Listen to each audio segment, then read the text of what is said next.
Бисмиллахир-рахманир-рахим. Ассаламу алейкум, құрметті ағайындар. Жұма намазына басып келген қадамдарыңызға Алла риза болсын.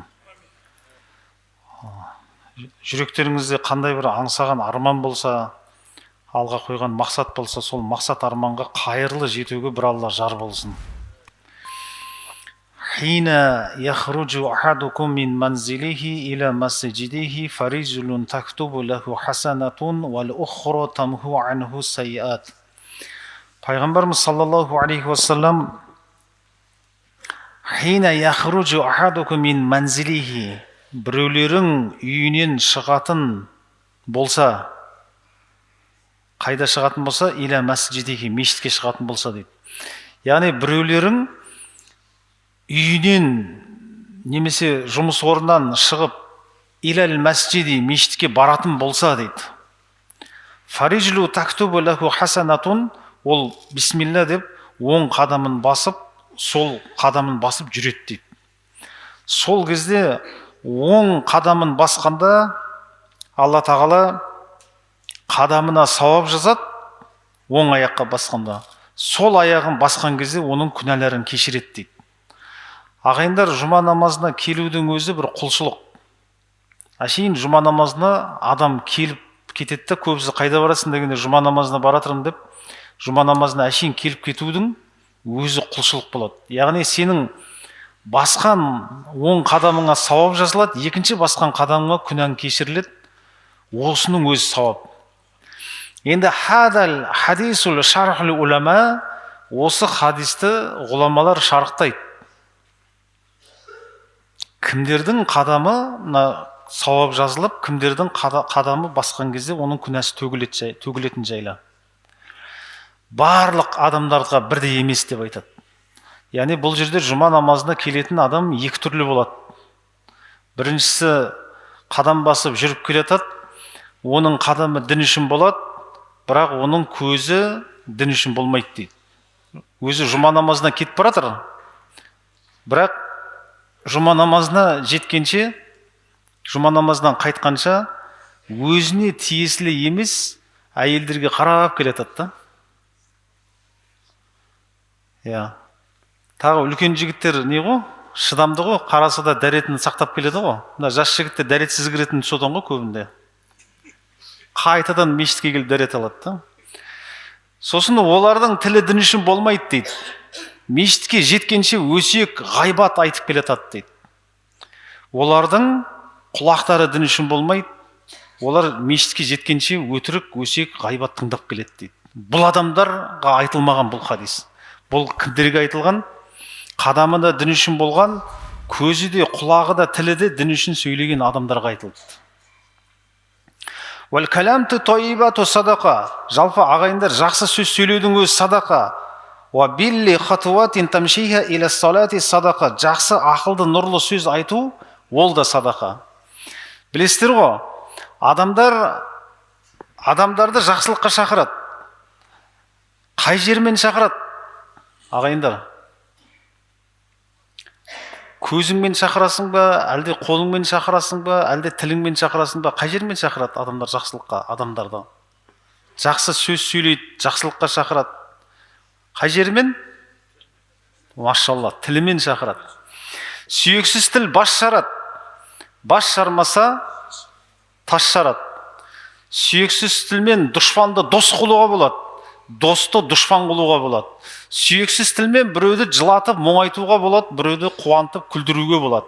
Сүйексіз тілмен адам жәннатқа да кіреді, адам дозаққа да кіреді. Тіл ең үлкен нәрсе. Енді жақсы сөз сөйлеу үшін адамның қай жері дұрыс болу керек, ағайын? Машалла, жүрегі дұрыс болу керек. Жүрек дұрыс болмаса, ол тілден жақсы сөз шықпайды. Ал жүрек дұрыс болса, ол адамдарды жақсылыққа шақыра алады. Жақсы сөз сөйлей алады. Сол үшін сүйексіз тіл бас жарады, бас жармаса не жарады?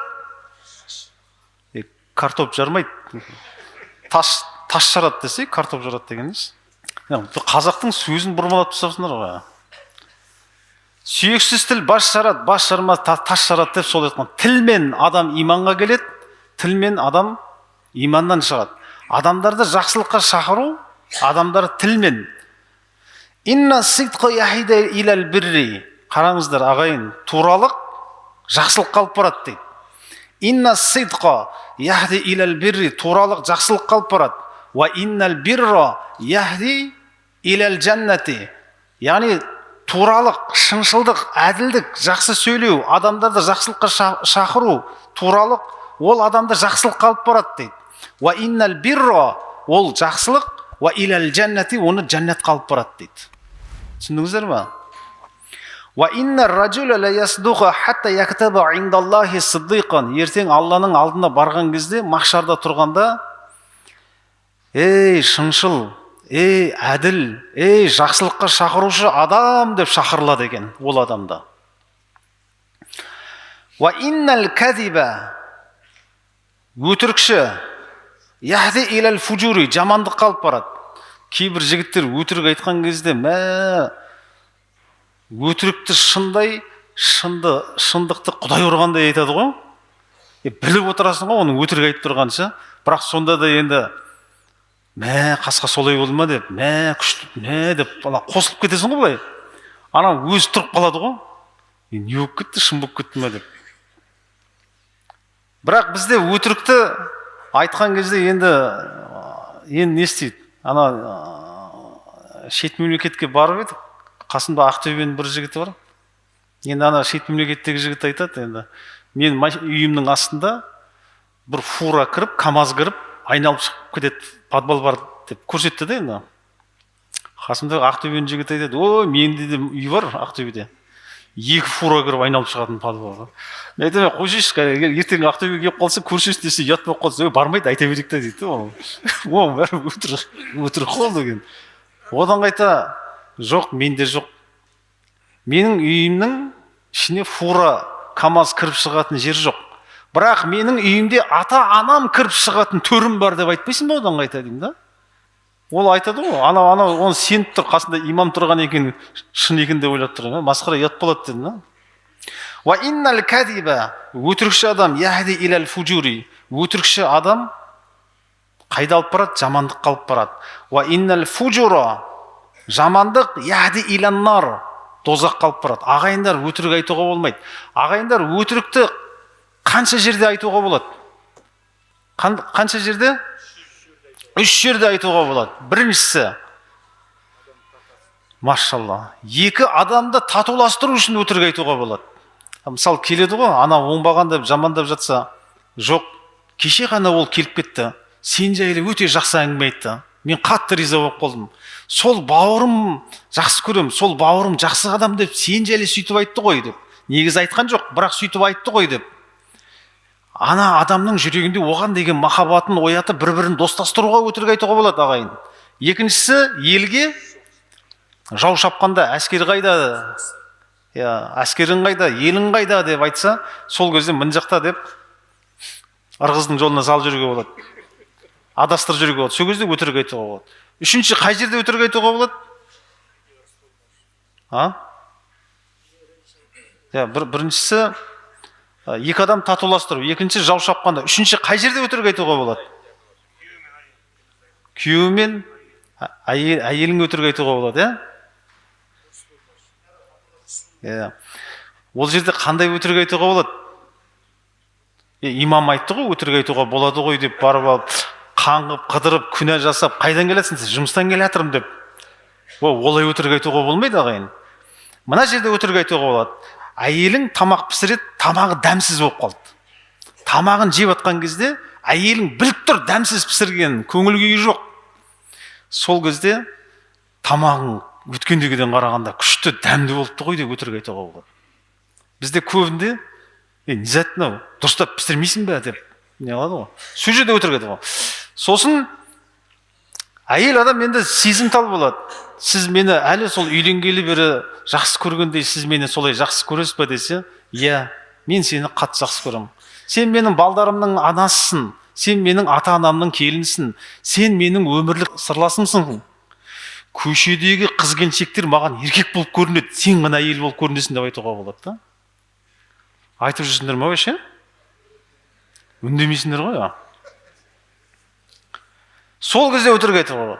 Бірақ ол әйелге өтірік айт дегенде қыдырып, қаңғып, ақшаңды тығып, осы қатын жәрісін алып қалмасын деп мамаң атына, папаң атына жазып, үйтіп өтірік айтуға болмайды ағайын. Ол сенің балдарың анасы ғой. Ол өміріңнің сырласы ғой ол. Егер Фатима сияқты әйелді қаласаң, онда Хазірет Әли сияқты жігіт бол дейді. Егер Хазірет Әли сияқты күйеуді қаласаң, онда Фатимадай жақсы әйел бол дейді. Жігіттер, өзіңе байланысты. Сен қандайсың, саған сондай әйел жолығады. Себебі Құранда сұм әйелге сұм еркек жолығады.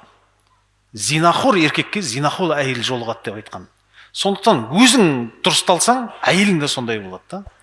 Біз өзіміз жағымсыз, тәкаппар мінезіміз бар да, бірақ Фатима сияқты жақсы әйелді іздейміз да. Олай болмайды ағайын. Ва иннал кадиба яхиди лил фужури. Өтірік жамандыққа алып барады. Ва иннал фужури яхиди илан нар. Жамандық дозаққа алып барады. Ва иннар ражула ла якзиба хатта яктаба индаллахи каззабан. Махшарға барғанда өтірікші адамдар, оларды ей өтірікшілер, ей пасықтар, ей екі жүзді мұнафықтар деп шақырылады. Алла тағала біздерді солдай шақыратын дауысты естімеуге нәсіп етсін. Жақсылыққа жақсылық, бір адам жақсылық жасаса, жақсылық қайтару әрбір адамның ісі. Жамандыққа жақсылықпен қайтару нар жігіттің ісі. Түсіндіңіздер ме? Жамандық жасаса, сен оған жақсылық қайтару, ол нар жігіттердің ғана қолынан келеді. Егер сен өзіңді жігітпін десең, жамандыққа жақсылық жасап көрген, ол нарлардың ғана қолынан келеді. Таспен ұрғанда, аспен ұр дейді. Иман отқа жанбайды. Жақсылық жерде қалмайды деп ата-бабамыз босқа айтпаған да. Жақсылыққа адам немен жетеді? Жақсылыққа адам тілмен жетеді. Мән каффа лисанаху сатараллаху ауратуху. Егер кімде-кім тілін тиятын болса, өтіріктен, жамандықтан, ғайбаттан тілін тиятын болса, Алла оның айыбын жабады дейді. Мән да'a иля худан кана лаху минал ажри. Егер кімде-кім адамдарды жақсылыққа шақырса дейді. Сен жұма намазына келесің, сен күлімсіредің, ассаламу алейкум деп көршіңе, көшедегі, қалыңыз қалай, жақсы, өзіңіз амансыз ба? Аманмын. Қайда баратсың? Жұма намазда барадым. Жүріңіз бірге жұмаға барайық деп. Сол адамды жақсылыққа шақырсаң. Немесе бір адам бір күнә жасап жатса, күлімсіреп, бұл нәрсені жасамаңыз. Алланың берген сізге ризықын арам болған жолға бұлғамаңыз. Алдыңыздан шығады. Егер балдарыңның рахатын, қыздарыңыздың қызығын көргіңіз келсе, жақсы нәрсе жасаңыз деп. Жақсы адам жақсылыққа немен шақырады? Тілмен шақырады ғой. Сен өзің темекі тартасың да, субханалла, ана темекі тартады екен деп айтасың. Сөзің өтпейді. Неге? Себебі ол күнә өзіңде бар, қателік. Өзің зинахорсың да, тағы жас қыздарды орамал тақпай ма деп айтасың да. Сөзің өтімсіз. Неге? Себебі сол күнә өзің бойыңда бар да. Адам өзі дұрысталу керек бірінші. Хазіреті Омар радиаллаху анхудан сұрайды ғой. Тастан қатты, мұздан салқын, удан ащы зат бар ма дегенде, өтірікші адамдардың жүздері мұздан салқын болады. Олардың жүректері тастан қатты болады. Олардың тілдері удан ащы болады дейді. Өтірікшілердің сипаты сондай болады. Ла янқузу залика минал уджурихим шай'ан. Осымен егер бір адамды жақсылыққа шақырса, ол жақсылыққа ие болып сауап болса, оның сауабында кемемей екеуіне де сол жақсылық беріледі дейді. Ва тубу илаллахи джами'ан айюхал муъминуна ла'аллакум туфлихун. Алла субханаху ва тағала Нур сүресінің 31-ші аятында Аллаға тәубе қылыңдар, ей муминдар деп айтып тұр. Ағайындар, кез келген адам мұсылман бола алады. Бірақ кез келген мұсылман момин бола алмайды. Момындықта үлкен күш керек. Момындықта үлкен сабырлық керек. Нұр сүресінің 31 аятында ва тубу илаллахи таубатан насуха, яғни ва тубу илаллахи джамиан. Ей адам балдары, Аллаға тәубе қылыңдар, ей муминдар деп айтып тұр. Бұл жерде мұсылмандар деп айтып тұрған жоқ, муминдар деп айтып тұр. Себебі мумин адам бір сөйлейді, бір сөзге тоқтайды. А мұсылман адамдар алдауы мүмкін. Көп жігіттер бар ғой, бір шаруасын шешетін кезде баяғы совет одағында қазақпыз ғой деп айтатын еді ғой. Қазақпыз ғой деп сөйлейді. Қазір көп жігіттер намазханмын ғой деп сөйлейді да. Намазханмын ғой деп егер бір шаруада келісімде намазханмын ғой деп айтса, ол адамда проблема бар. Себебі сертті адам, ол өзінің қазақ жігіт, мұсылман, намазханмын деп айтпайды. Сертті жігіт сенімді болады. Әкел қолда. Осы затты мен қойып берем, осы шаруаны үйлестіріп берші, маған керек болып тұр деп серт береді. Ал ол адамды көндіру үшін кейбір адамдар намазханбыз ғой, жұмаға барып тұрам ғой, Амантай мені таниды ғой деп айтады да. Мен танымаймын оны мысалы. Мұсылман мұсылманды таниды, бір сөйлеп бір сөзге тоқтағандарды таниды да. Аллаға иман келтіріңдер, тәубеден кейін Алла оларды жақсы көрді. Білесіздер ғой, Хамза радиаллаху анху, пайғамбар саллаллаху алейхи уассаламның ең жақын болған тумасын кім найзамен түйреп өлтіреді? Вахши, Вахши. Вахшиға Хинд, егер Хамзаны өлтірсең, не берем дейді оған? Бостандық берем дейді. Ол Вахши бостандық алады. Енді жүреді ғой елдің ішінде. Жүреді, мұсылмандар көбейіп жатыр. Мұсылмандар арнадан асып жатыр, тасып жатыр. Олар мұсылмандардың әділдігін адамдар насихаттап жатыр. Мұсылмандар қиянат жасамайды. Мұсылмандар тілімен, қолымен қиянат жасамайды. Мұсылмандар уәдесіне берік дегенде Вахшидің құлағына жетеді. Пайғамбар саллаллаху алейхи уассалам бір сахабаға осы Нұр сүресінің 31 аятын жеткіз деп айтады. Енді бір риwаятта хат жазды деп айтады. Хат жазылмаған. Себебі Расулулла әріп танымайды, Вахши да әріп танымайды. Хатты былай жеткізеді. Ва тубу илаллахи джамиан айюхал муъминуна ла'аллакум туфлихун деген аятты бір сахаба Вахшиға жеткізеді. Вахши ол аятты естиді, тәубе қылыңдар деп. Вахши барар жері басар тауы қалмайды. Найзасымен Вахши пайғамбар саллаллаху алейхи уассаламға сәлем айтады. Мен исламды қабылдайын деп едім деп айтады. Вахши өзінен келген пайғамбар Расулулла оған хабар жібереді. Пайғамбар саллаллаху алейхи уассалам оған тағы аятты жібереді. Бисмиллахир-рахманир-рахим. Илля ман таба ва амана ва амила амалан солихан фа улаика юбаддилуллаху сайатихим хасана ва кана Аллаху ғафурур рахим. Кімде кім тәуба қылса, иманға келсе, жақсы амал жасаса, Алла тағала оның жамандықтарының барлығын жақсылыққа айналдырып қояды деген аятты жібереді. Сонда Вахши пайғамбар саллаллаху алейхи уассаламның қасына найзасымен келеді. Пайғамбар саллаллаху алейхи уассалам қасына барады, исламды қабылдайды. Ана асламту я Расулулла, мен мұсылман болдым деп қабылдайды. Сол кезде пайғамбар саллаллаху алейхи уассалам Вахшиға не айтады? Сен менің көзіме көрінбе деп айтты деп айтады. Осы сөзді естідіңіздер ме? Бірақ ол жерде пайғамбар саллаллаху алейхи уассалам көзіме көрінбе деп қатты салмақпен айтпайды. Егер үйтіп айтатын болса, ол пайғамбар болмайды ғой. Пайғамбар саллаллаху алейхи уассалам сені көрсем дейді. Көзіме көрінбе демейді. Сені көрсем дейді. Хазіреті Хамза радиаллаху анху есіме түсе береді дейді. Сол сөзді естіген Вахши түсінеді. Значит, көп көрінбейін деп ойлайды. Яғни сол кезде пайғамбар саллаллаху алейхи уассалам алдына келгенде Хамзаның қолында не болды ағайын? Найза болды. Найзасын жерге тастайды. Я Расулулла, бұл найзамен мен мұсылмандардың арыстаны болған Хамзаны өлтіріп едім дейді. Осы найзаны ұстауға жеркенем деп тастайды. Пайғамбар саллаллаху алейхи уассалам сол жерде не деп айтады Вахшиға? Найзаңды қолыңа ал дейді. Кезінде ол исламға қару болған болса, енді дін дұшпандарына қару болсын дейді. Сол найзамен кімді өлтіреді ағайын? Мұсылман болғаннан кейін Недж қаласынан шыққан жалғаншы пайғамбар шығады ғой. сол Мусалима кәззапты өлтіреді. Ағайындар, енді осы жерде пайғамбар саллаллаху алейхи вассалам оны жақсылыққа шақырды ғой. Шақырды ма? Шақырды. Ол исламға келді, кезінде мұсылмандарға қиянат жасаған болса, енді не істеді? Мұсылмандарға көмектесіп, елдің өркениетіне үлес қосты.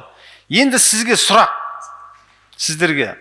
Сен намазға келгенде, сен ораза ұстап бастағанда, сен мешітке кіріп намаз оқып бастағанда, сенің әдебіңнен қанша адам мұсылман болды?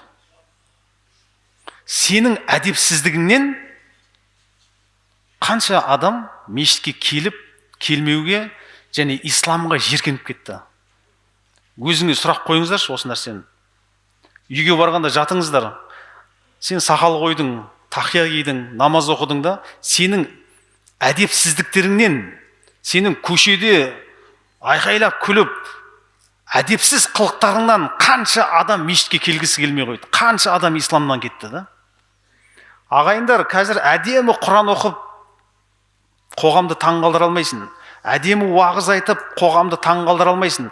Қазір мұсылмандардың ең үлкен қаруы әдемі ақылақ, әдемі әдеп, әдемі мәдениетіңмен сен исламға күшейте аласың да. Сауда жасайсың, альхамдулилля намаз оқимыз ғой дейсің да алдайсың. Адамдарға жекіріп қарайсың. Әшейін көп жерде отырған кезде қабағың түйіп бүйтіп. Мұсылман адам күлімсіреу керек. Күлімсіреудің өз садақа, ағайын. 2018-де біздер Америкада болдық қой. Америкадағы Вашингтонда 71 мешіт бар. Нью-Йоркта 250 мешіт бар. Біз сол мешіттерін көрдік. Ол жерге кіріп қалсаң, бойы 2 метр қара бауырларымыз тұрады. Анан көрсең, шошып кетесің, денесін көрсең, бірақ күлімсірейді. Ассаламу алейкум, муслим дейді. Муслим дейсің. Welcome to Америку. Қош келдің. Ассаламу алейкум. Менің атым бәленше деп таныстырады. Күлімсірейді. Ана күлімсірегенде ананың денесі саған кішкентай сияқты болып қалады. Мейірімді да. Енді бір ай жүрдік қой сол жерде. Мұсылмандармен араласыңыз, имамдармен кездесіз. Сосын 20 күннен кейін айтады, фотоға түсеміз ғой енді. Біз енді фотоға түскенде деп түсеміз ғой. Неге жүздеріңіз салқын дейді да? Фотоға күлімсіреп түспейсіңдер ме дейді да? Біздер фотоны көресің, ешкім күлмейді ғой, бізде байқайсыздар ма? Бәрі қабақтарын түйіп түседі. Сен бір айдан кейін үйренесің ғой, күлімсіреп, сосын Ақтөбеге келіп, көшеде күлімсіреп қарасам, бәрі маған мынау не ме, тыныштық па, мынау кім, мынау подозрительный ғой деп қарайды да. Күлімсіреу сүннет қой, соны жасай алмаймыз ғой, біздер бар ғой. Мешітке кіреміз, бір сапта тұрамыз да, бір-бірімізден сәлем бермейміз ғой. Қайда сенің мұсылмандылығыңда? Күлмейсің ба? Ассаламу алейкум. Не жетіспейді? Ағайын, онсызда азғантай намаз оқитын адам не жетіспейді бізге? Әкеңнің құны жоқ қой, былай қарасаң, а? Неге? Себебі жүрегіңде kuntum khayra ummatin ukhrijat lin-nasi, адам баласының ішіндегі ең қайырлылардың ішіндегі үмметтәрінің ішіндегі бізді айтып тұр ғой. Олардың жүректеріне дұрыс иман кірмегеннің белгісі ғой бұл. Таза мұсылман олай бір-біріне қабақ түймейді, күлімсірейді қайта. Бірақ енді жұмада уағызға той болады да, шаруақтың сыртына шыққан кезде өтіп кетеді ғой біздікі. Асыл туған адамның алтын жетпес нарқы бар. Жақсы менен жаманның аспан менен жердей парқы бар. Суытпа босқа түсіңді, қайрама онша тісіңді. Сырт тазалығы не керек, тазарт әуелі ішіңді деп айтып тұр ғой. Кім айтқан? Точно Амантай айтқан жоқ бұл жерде. Ағайындар, қазақ даласында көп ұлттарды көшірді ғой. 1930 жыл мен 1950 жылы 30 жыл бойы қазақ даласына шешен бауырларымыз, Украин, Дағыстан, Корейс, неміс, барлық ұлттар келді ғой қазақ даласына. Сол кезде қазір кеше ғана бір нені көрдіңіздер ме? Шешеннің қазақ бала неден келе жатыр, Грузияда машина алып келе жатыр. Шешен гаишник не деп айтты? Көрдіңдер ме?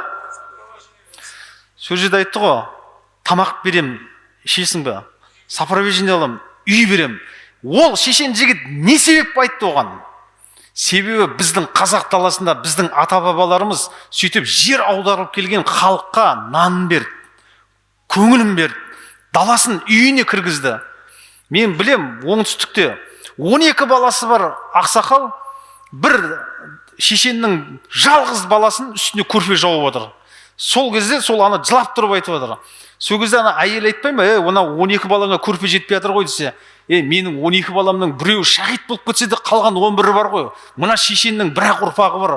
Бұл өліп кетсе бала жоқ қой одан кейін жалғайтын деп. Әкеміз, біздің аталарымыз сол нәрсені ұстанды.